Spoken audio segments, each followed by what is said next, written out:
Hey everyone, and welcome back to the channel. So there's some really interesting news buzzing around about the upcoming Nintendo console, and it looks like things are moving along nicely behind the scenes. Apparently, a whole bunch of these new consoles are already here in the US. I know, right? That's pretty exciting. The word on the street is that Nintendo has been busy building up a good supply of them, and a lot of these units have been shipped over from Vietnam. Now this information comes from some folks who track global trade and customs data. They noticed that Nintendo shipped a massive amount of consoles from Vietnam in February, way more than they had in the previous 6 months combined. That's a huge jump. It seems like one of the main companies that puts these consoles together, Hosiden Corp Nami, has been sending almost all of their output to the United States since January. This is a big change from before, where only a small percentage was heading this way. This is definitely good news for Nintendo because they were facing some potential challenges with tariffs, which are basically taxes on imported goods. There was a possibility of a pretty significant tariff on products coming from Vietnam, but thankfully,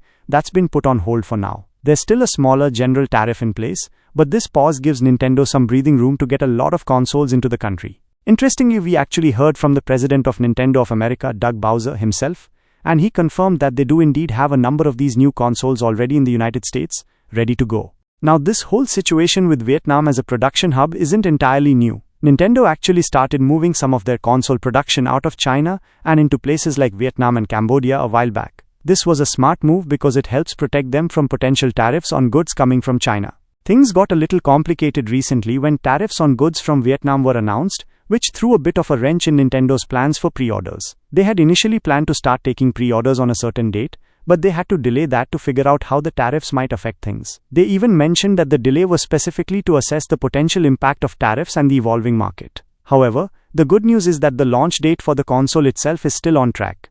With this pause on the higher tariffs, analysts believe that if the tariffs stay at the current lower level, Nintendo might not have to increase the price of the new console. That would be fantastic news for everyone looking forward to getting their hands on one. We're still waiting to hear when exactly pre-orders will begin, so stay tuned for updates on that.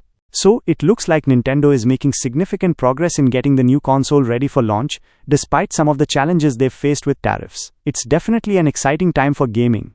Alright everyone, that's the latest on this. If you found this breakdown helpful, please hit that like button. And if you want to stay up to date on all the latest gaming news and discussions, make sure you share this video with your friends, and subscribe to the channel for more. Thanks for watching, and I'll catch you in the next one. This is Alex, signing off.